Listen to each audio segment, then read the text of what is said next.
The Sterling Hotel's private dining room overlooked Lake Michigan, all crystal chandeliers and mahogany panels designed to impress. Through the frosted glass doors, I could see my family gathering for what they'd called the Annual Strategic Investment Review, a pretentious name for a meeting where the Prescott family discussed their various business ventures and congratulated themselves on their financial acumen. I'd received the invitation 3 weeks ago, the same generic email sent to all family members. Join us to review the family portfolio and discuss opportunities for the coming year. I'd RSVP'd yes, taken the day off from my consulting work, and driven 2 hours from Indianapolis to Chicago for this. Now my father, Richard Prescott, stood in the doorway wearing a suit that cost more than most people's monthly rent, his hand raised like a traffic cop. "Sarah," he said, using the tone he reserved for explaining things to people he considered intellectually inferior, "I don't think you understand what this meeting is about." "The family portfolio," I said calmly. "Investment strategies. Annual review." "Yes, but this is for family members who've actually contributed something to discuss." He adjusted his cufflinks, a nervous habit that betrayed his discomfort. "You don't have any investments to review." Behind him I could see my brother Christopher setting up a presentation, his wife Amanda arranging folders at each seat. My sister Victoria was showing my mother something on her tablet, both of them laughing at whatever they were looking at. My Uncle Thomas and Aunt Helen occupied 2 chairs at the head of the table, the family elders presiding over their successful descendants. "I have investments," I said quietly. "Sarah." My mother appeared beside Dad, her Cartier jewelry catching the light. Patricia Prescott had perfected the art of delivering devastating critiques with a sympathetic smile. "We all know about your little consulting business. That's very nice, dear. But this meeting is about substantial holdings. Real investments. Your father has his medical device companies, Christopher has the pharmaceutical ventures, Victoria has her biotech startups. This isn't the venue for discussing a small consulting practice." "I'm not here to discuss my consulting work," I said. "Then what exactly would you contribute to this meeting?" Dad asked. "You live in a rental apartment. You drive a 10-year-old Subaru. You work contracts for mid-sized companies doing what? Efficiency reviews? Process optimization." He said these terms like they were quaint hobbies. "That's not the same as building enterprises worth tens of millions of dollars." Through the glass, Christopher was testing his presentation clicker. He'd always loved presentations, loved the performance aspect of business. He caught sight of me in the doorway and frowned, saying something to Amanda that made her look over. "The invitation said this was for all family members," I pointed out. "It is," Mom said gently. "For family members who've achieved a certain level of success. Who have something meaningful to contribute to the discussion. Sarah, you're 34 years old. You have no significant assets, no major investments, no business holdings. You're still living like you're fresh out of college." "I live simply because I choose to," I said. "You live simply because you have to," Dad corrected. "There's a difference between minimalism and inability. We're not trying to be hurtful, Sarah. We're being practical. This meeting involves discussions of multi-million-dollar investments, market strategies, portfolio diversification. It requires a certain level of expertise and experience that you simply don't have." Christopher had come to the door now, joining our parents. At 37, he'd cultivated the look of a successful healthcare executive. Designer glasses, perfectly tailored suit, expensive watch. "Hey Sarah. Maybe this isn't the best use of your time? We're going to be talking about things like FDA approval timelines, clinical trial results, venture capital rounds. Pretty dry stuff if you're not in the industry." "I understand those topics," I said. "Understanding them and actively working in them are different things," Christopher said, his tone patient in a way that made my jaw clench. "You consult for what manufacturing companies? Logistics firms? That's not the same as being on the cutting edge of medical innovation." Victoria joined the cluster at the door. At 32, my younger sister had always been the family favorite, the golden child who'd done everything right. Stanford MBA, multiple successful biotech startups, married to another Stanford MBA. "Sarah, I think what everyone's trying to say is that this meeting is going to be really inside baseball for the medical and pharmaceutical industries. You'd probably be bored. Why don't we grab coffee later instead? Just as sisters." "I want to attend the meeting," I said simply. Dad's patience evaporated. "Sarah, this is for successful family members. People who've built something. People who have real stakes in real companies. You're a consultant. That's fine, that's respectable, but it's not the same thing. This isn't your world. Not failures, Mom added, her smile somehow making the words even more cutting. We're not saying you're a failure, dear. You're just on a different path. A smaller path. There's no shame in that. I have investments to discuss, I said again, keeping my voice level despite the anger building in my chest. What investments? Christopher asked, and I could hear the condescension. Do you own stock in the consulting firm you work for? That's not really what this meeting is about, Sarah. I don't work for a consulting firm, I said. I own one. But that's not what I'm here to discuss. You own a consulting firm? Victoria's eyebrows rose. Since when? 6 years ago. A one-person consulting firm isn't really, Christopher started. 32 employees across 4 states, I interrupted. But like I said, that's not what I'm here to discuss. The family cluster at the door exchanged glances. This was clearly news to them, which shouldn't have been surprising. They'd never asked about my work beyond dismissive assumptions. That's wonderful, dear, Mom said in the tone she used for participation trophies. But this meeting is about medical and pharmaceutical investments specifically. Unless your consulting firm works in that space. It does, I said. Among others. But I'm here to discuss my investment portfolio, not my consulting business. Dad's expression hardened. Sarah, what investment portfolio? You can't seriously expect us to believe you have holdings comparable to. I'm not expecting you to believe anything, I said quietly. I'm telling you I was invited to this meeting. I have investments to discuss and I'd like to participate. This is ridiculous, Dad said, his voice rising. Thomas, Helen, can you please explain to Sarah that this meeting has prerequisites? That you can't just walk in claiming to have investments without any evidence of capability or success. Uncle Thomas appeared in the doorway. At 68 he was the family patriarch, the one who'd built the initial Prescott fortune through medical device patents. Sarah, your father makes a valid point. This meeting involves very substantial sums and very complex strategies. We're talking about portfolio values in the hundreds of millions of dollars. I'm not sure what you think you have to contribute to that discussion. My phone vibrated in my pocket. I ignored it. I'd like to participate, I said once more. No, Dad said flatly. Sarah, I'm sorry, but no. This meeting is for serious investors only. You're welcome to join us for lunch afterward, but the actual portfolio discussion is not appropriate for someone at your level. High level, I repeated. You know what I mean, Dad said, frustration bleeding through. You're not in the same financial league. You rent an apartment for probably $1,200 a month. You drive a car that's nearly ready for the junkyard. You work as a consultant for companies we've never heard of. That's fine, that's your choice, but don't pretend you belong in a room where we're discussing 8-figure investments.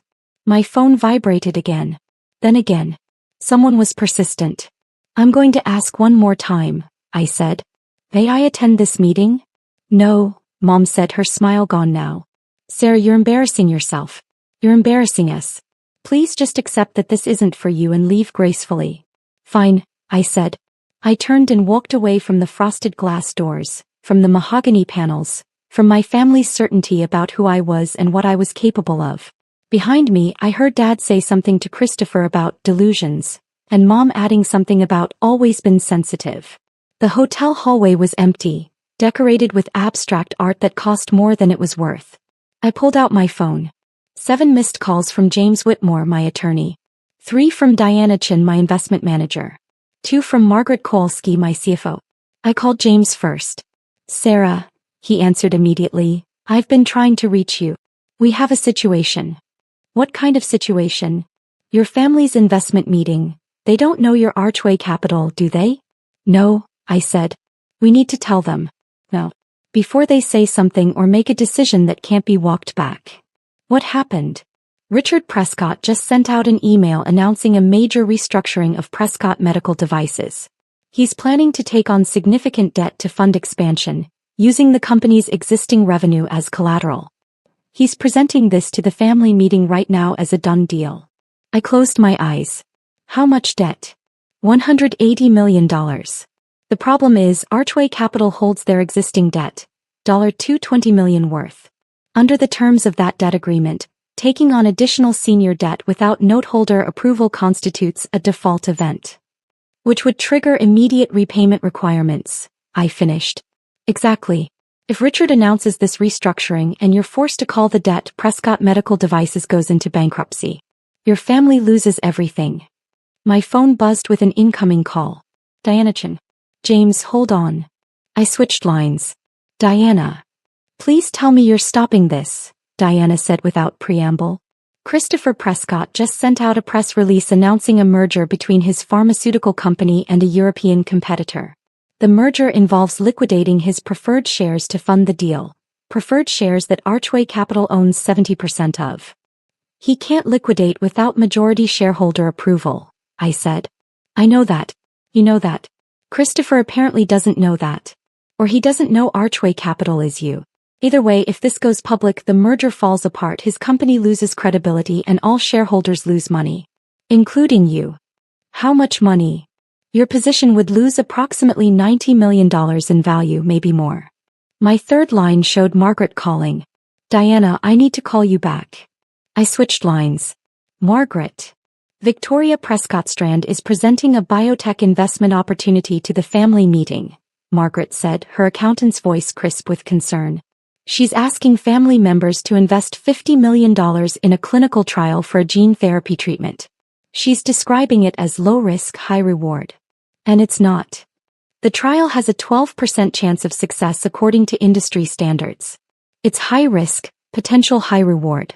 But here's the problem. She's positioning this as a family-only opportunity, excluding outside investors.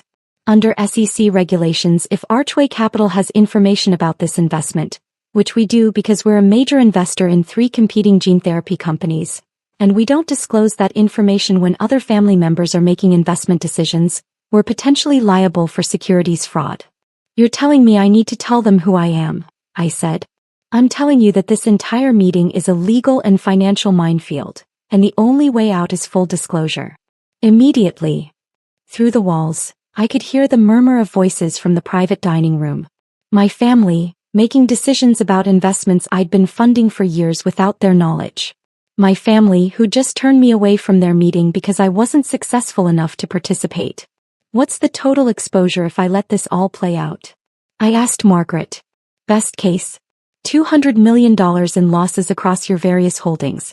Worst case, $340 million in potential legal liability. Plus your entire family loses everything in the bankruptcies and lawsuits that follow. And if I disclose? Then you control the narrative. You stop the worst decisions before they happen. You protect your investments and theirs. But you also have to tell your family that their disappointing failure of a daughter has been their primary investor for the past 8 years. I laughed, the sound harsh in the empty hallway. When you put it that way. Sarah, I know this is personal, but... It's not personal, I interrupted. It's business. Get James and Diana on a conference line. We're going to crash their meeting. I'll arrange it. 5 minutes. 5 minutes. I ended the call and stared at the abstract art on the wall. A Jackson Pollock reproduction, probably, all chaos and color. Appropriate for the moment. My phone rang again. James with Diana and Margaret on the line. Options. I said. We can send a formal letter from Archway Capital to all parties, disclosing your position and the conflicts, James said. That covers us legally but doesn't stop any decisions in progress. We can request an emergency injunction to halt the meeting, Diana offered. But that requires explaining to a judge why the owner of Archway Capital needs to stop her own family's investment meeting. It'll leak to the press within hours. Or you walk in there and tell them yourself, Margaret said. Right now. Before Richard signs the debt agreement, before Christopher issues the press release, before Victoria commits family funds to a bad investment. Through the wall I heard applause. Someone had finished a presentation. How long before Richard's debt announcement? I asked. He's scheduled to present in 15 minutes, James said. Christopher's press release goes out in 30. Victoria's investment pitch is scheduled for 45 minutes from now. So we have 15 minutes before the first domino falls. Yes. I walked back toward the private dining room. Through the frosted glass I could see Christopher taking a bow, basking in applause for whatever he'd just presented. Victoria was next at the podium, pulling up her presentation. My father saw me first when I opened the door. His expression moved from surprise to irritation. Sarah, I thought we were clear. I need to speak, I said, walking into the room. Now, before Richard presents his restructuring plan. How do you know about? Dad started, then shook his head. It doesn't matter.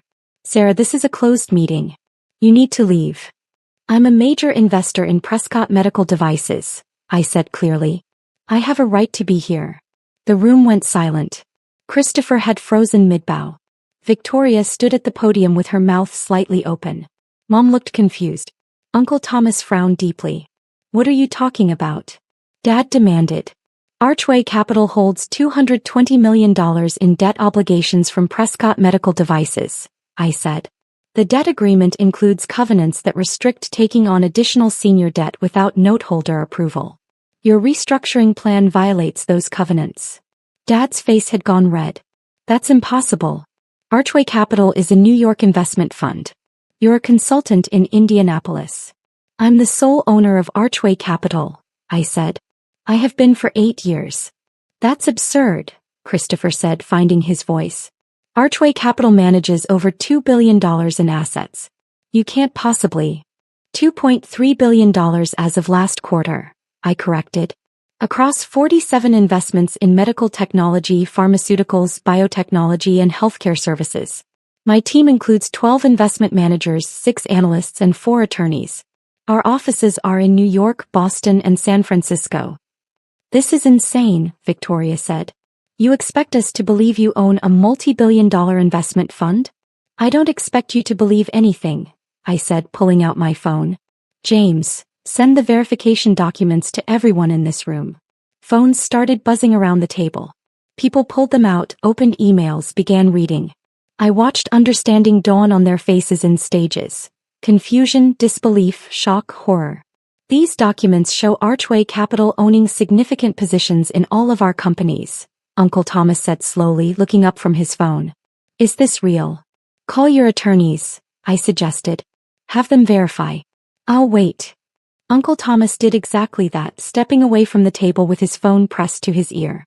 Dad was scrolling through the documents, his face cycling through colors. Mom had gone very pale. Christopher was reading his phone like it might suddenly make sense if he stared hard enough. $220 million, Dad said finally. You're telling me you own $220 million of my company's debt? Yes. And Christopher's preferred shares. Diana Chen's voice came through my phone speaker. I'd left the conference line connected. Archway Capital owns 70% of the Series B preferred shares in Prescott Pharmaceutical Partners. And Victoria, Margaret added, we're a major investor in 3 gene therapy companies that directly compete with the treatment you're about to pitch to your family, which creates disclosure obligations under SEC regulations. Victoria sat down heavily. You've been investing in my competitors? I've been investing in the most promising gene therapy companies, I corrected. Your company is good, Victoria. But it's not the only good company in the space. Uncle Thomas returned to the table. I just spoke with my attorney. He confirms that Archway Capital is indeed owned by Sarah Prescott. He also confirms that the investment positions outlined in these documents are accurate according to public filings and industry databases. $2.3 billion, Mom said faintly. You manage $2.3 billion? I manage a portfolio worth $2.3 billion, I clarified. My personal net worth is different. But yes, roughly that scale. How? Christopher demanded. How is this possible? You live in a rental apartment. You drive a piece of junk. You work as a consultant. I live in a rental apartment because I travel constantly for work and don't want to maintain a house, I said. I drive a reliable car that I've maintained well because I don't care about impressing people with a luxury vehicle. And yes, I do consulting work, evaluating companies for potential investment. It's excellent due diligence. 8 years, Dad said, his voice strained. You've been doing this for 8 years and never said anything? I tried, I said quietly. Do you remember Thanksgiving 7 years ago? I mentioned I'd started an investment fund. You laughed and asked if I was investing my birthday money. Christmas 6 years ago, I said I'd made some successful investments in medical technology. You patted my head and told me to be careful not to lose my shirt. The silence was absolute. I stopped trying after that, I continued. I stopped mentioning my work. I stopped correcting your assumptions. I watched you all discuss your successes at family dinners while dismissing my career as cute or quaint. I listened to you explain business concepts to me that I understood better than you did. And I kept investing in your companies because despite everything, you're my family and your businesses are actually good. You let us make fools of ourselves, Mom said, anger breaking through her shock. No, I corrected. You made fools of yourselves by assuming you knew everything about my life without asking a single question. This is vindictive, Dad said. Hiding your success, waiting for this moment. I didn't hide anything, I interrupted. I just stopped volunteering information to people who weren't interested in hearing it. Every investment I made was public record. Every filing was with the SEC. Archway Capital's portfolio is available to anyone who cares to look. You never looked because you assumed there was nothing to see. Victoria had her head in her hands. The gene therapy investment. You're going to tell everyone it's high risk. It is high risk, I said. 12% chance of success according to industry standards. That doesn't mean it's a bad investment. High risk can be appropriate for a diversified portfolio. But describing it as low risk to potential investors is securities fraud. I wasn't trying to, Victoria started. I know, I said more gently. I know you believe in the treatment. But belief doesn't change risk profiles. And asking family members to invest based on misleading information could destroy relationships and potentially lead to legal action. Christopher was still staring at his phone. The merger. The press release. You're saying I can't.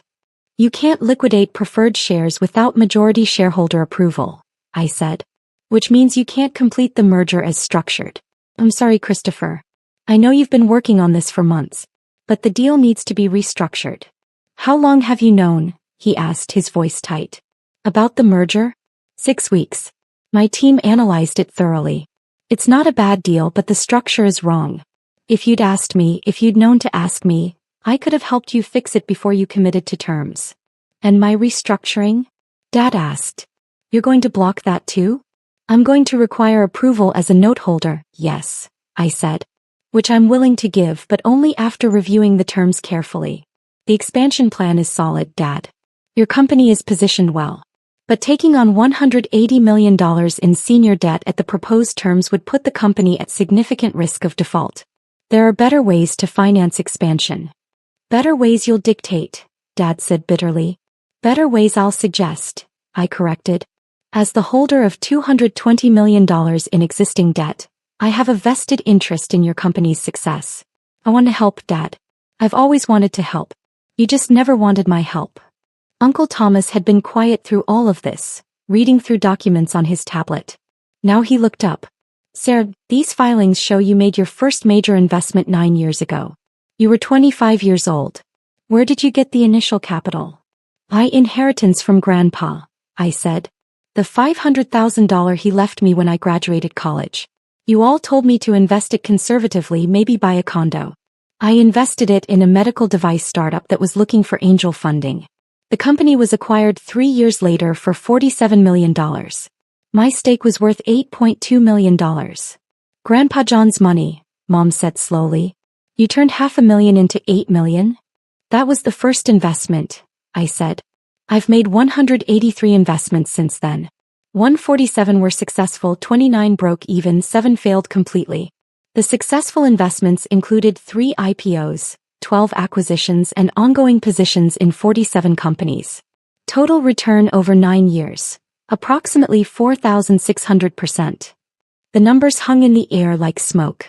You're telling me, Christopher said, his voice carefully controlled, that our failure of a sister is actually more successful than all of us combined? I'm not in competition with you, I said. I never was. I'm happy for your successes, proud of what you've built. I've invested in your companies because I believe in you, even when you didn't believe in me. But you let us block you from this meeting, Victoria said. You stood at that door and let us tell you that you weren't successful enough to participate. Yes. Why? I considered the question. Because I wanted to see if anyone would defend me. If anyone would say, wait, Sarah might have something valuable to contribute, let's at least hear her out. No one did. That's not fair, Mom protested. Why not? I asked. You've all known me for 34 years. You've watched me graduate magna cum laude from Northwestern. You've seen me build a consulting business. I've mentioned investments, mentioned success, mentioned work. At what point does it become reasonable to assume I might know what I'm talking about? No one had an answer. The question now, I said, is where we go from here. I'm the major investor in most of your companies. I have significant influence over your business decisions. But I don't want to be an adversary. I want to help. Help like you helped today? Dad asked. By humiliating us? I prevented 3 major financial disasters, I said. Your debt restructuring would have triggered a default that could have bankrupted Prescott Medical Devices. Christopher's merger would have collapsed in lawsuits and regulatory problems. Victoria's investment pitch would have exposed the family to securities fraud charges. That's not humiliation, Dad. That's protection. Protection we didn't ask for, he said. No, I agreed. Protection you didn't know you needed because you never asked what I knew or what I could do. Uncle Thomas cleared his throat. I think Sarah has earned a seat at this table. More than earned it. I move that we restructure this meeting to include her full participation, with the understanding that Archway Capital is a major stakeholder in family business decisions going forward. Seconded, Aunt Helen said quietly. She'd been silent through the entire revelation, but now she met my eyes with something that might have been respect. Sarah should have been included from the beginning. We were wrong to exclude her. So we just pretend the last 9 years didn't happen? Christopher asked. We just accept that our little sister is secretly a billionaire and move on? I'm not a billionaire, I said. My fund manages $2.3 billion, but my personal net worth is substantially less. Around $480 million, depending on current valuations.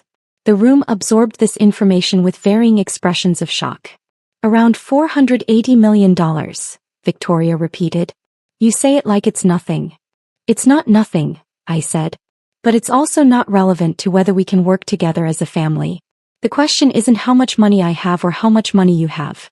The question is whether we can respect each other enough to have honest conversations about business and family and success. You want respect, Dad said slowly. After humiliating us today. I want what I've always wanted, I said. To be seen. To be heard. To be treated like someone whose opinion might have value. I don't need you to celebrate my success or apologize for underestimating me. I just need you to acknowledge that I exist as something other than the disappointing daughter who never lived up to her potential. Mom was crying now, silently, her carefully applied makeup beginning to streak. We got it so wrong, she said. All these years we got it so wrong about you. Yes, I said simply. You did. I don't know how to fix this, she said. Neither do I admitted. But maybe we start by having the meeting we should have had in the first place. The one where everyone gets to participate, where everyone's contributions are valued, where we work together instead of competing for who's most successful. You'd still participate? Christopher asked. After what we said to you? You're my family, I said. I'm angry, yes. I'm hurt. But I'm also pragmatic. I have $300 million invested across your various companies. If you all fail, I lose money. If you succeed, we all benefit. So yes, I'll participate. If you'll actually listen. Uncle Thomas stood. Then let's start over. Sarah, would you like to present Archway Capital's portfolio and discuss how our investments intersect? I pulled up my presentation on my tablet. The one I'd prepared 3 weeks ago, the one I'd thought I'd give today before my family blocked me from the room. I'd be happy to, I said. For the next 3 hours we worked through the family portfolio with new eyes. I explained the debt covenants on Dad's restructuring and offered alternative financing structures. I walked Christopher through the regulatory requirements for his merger and suggested ways to restructure the deal that protected all shareholders. I provided Victoria with detailed risk analysis on her gene therapy investment and connected her with researchers at competing companies who might be willing to collaborate rather than compete. It wasn't comfortable. There were moments of tension, flashes of anger, periods of uncomfortable silence. But we worked through it, all of us, like a family who'd finally decided to see each other clearly. By the end of the meeting, we'd restructured $400 million in investments, identified $60 million in new opportunities, and prevented 3 major disasters. We'd also scheduled a follow-up meeting for next month, This time with me leading the discussion on portfolio diversification and risk management. As we filed out of the private dining room, Victoria caught my arm. "I'm sorry," she said quietly, "for what I said at the door. For all the times I assumed I knew better than you." "I'm sorry too," I said, "for not trying harder to correct those assumptions." "No," she said firmly. "That's not your responsibility. We should have asked. We should have cared enough to ask." Christopher joined us in the hallway. "The consulting business with 32 employees. Is that real, or did you make that up to make us feel stupid?" "It's real," I said. "Prescott Analysis Group. We specialize in operational efficiency for mid-sized manufacturing and logistics companies. Annual revenue last year was $8.4 million. $8.4 million? He looked stunned. "That's not a small consulting practice." "No," I agreed. "But it's also not what I'm most proud of.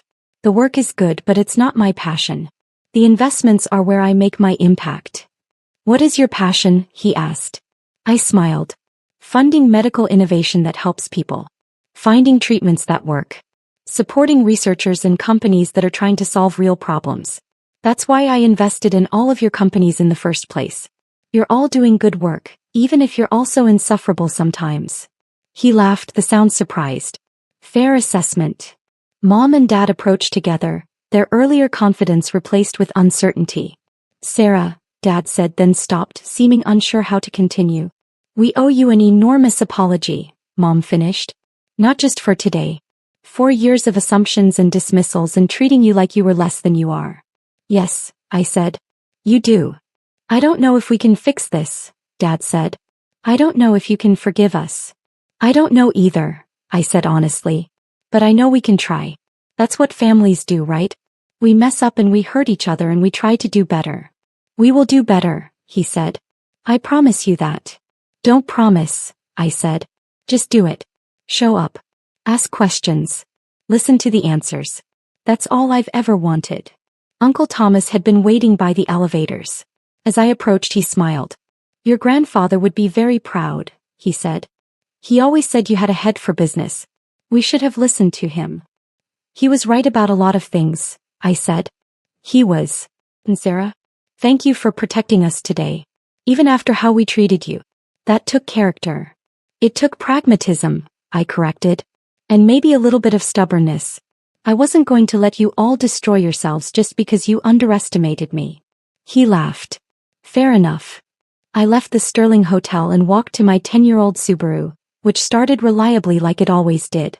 My phone showed messages from James, Diana, and Margaret, all confirming that the various disasters had been averted. Christopher's merger was being restructured. Dad's financing was being renegotiated. Victoria's investment pitch would be revised with proper risk disclosure. One message stood out from Dad. "Family dinner next Sunday? Your mother wants to hear about Archway Capital. Really hear about it this time. Will you come?" I stared at the message for a long moment. Then I typed back, "I'll be there." It wasn't forgiveness, not completely. But it was a start. And sometimes that's all you can ask for from family. I drove back to Indianapolis, back to my rental apartment with the view of the canal. Back to my simple life that was anything but simple. The life my family had finally, after all these years, decided to actually see. Whether they'd learn from this remained uncertain. But at least now they were looking. And that, I thought as the Chicago skyline disappeared in my rearview mirror, was progress.